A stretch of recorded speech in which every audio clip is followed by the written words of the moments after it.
हनुमान पुराण भाग 9। श्री राम से प्रथम भेंट, ब्राह्मण रूप। जब भगवान श्री राम और उनके भ्राता लक्ष्मण माता सीता की खोज में वन भटकते हुए ऋष्यमूक पर्वत के समीप पहुंचे थे, तब उस क्षेत्र में एक विचित्र हलचल फैल गई थी। दूर से उन दोनों तेजस्वी पुरुषों को देखकर सुग्रीव का हृदय भय से भर उठा था। उसे आशंका हुई थी कि कहीं उन्हें उसके शत्रु बाली ने किसी छल के रूप में तो नहीं भेजा है।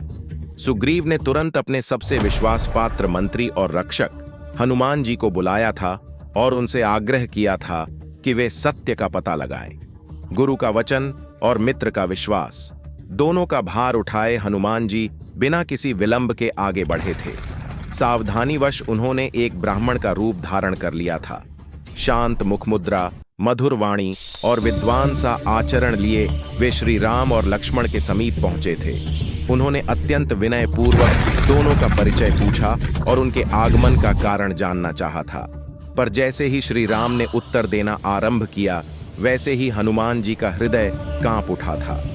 वह वाणी साधारण नहीं थी, उसमें करुणा, मर्यादा और दिव्यता का अद्भुत संगम था। श्री राम की आभा सूर्य से भी अधिक तेजस्वी थी और उनके शब्द हनुमान जी के अंतर्मन को भेदते चले गए थे।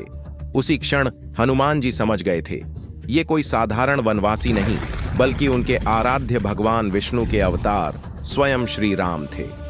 अब उनसे अधिक स्वयं को छिपा पाना असंभव था। हनुमान जी ने तुरंत अपना ब्राह्मण भेष त्याग दिया था और अपने वास्तविक वानर रूप में प्रकट हो गए थे। वे भाव विभोर होकर श्री राम के चरणों में गिर पड़े थे। उनके नेत्रों से अश्रुधारा बह निकली थी और कंठ अवरुद्ध हो गया था। वर्षों की प्रतीक्षा आज पूर्ण हुई थी। यह केवल एक भेंट नहीं थी, यह भक्ति और भगवान के मिलन का क्षण था। लेकिन यह तो आरंभ मात्र था।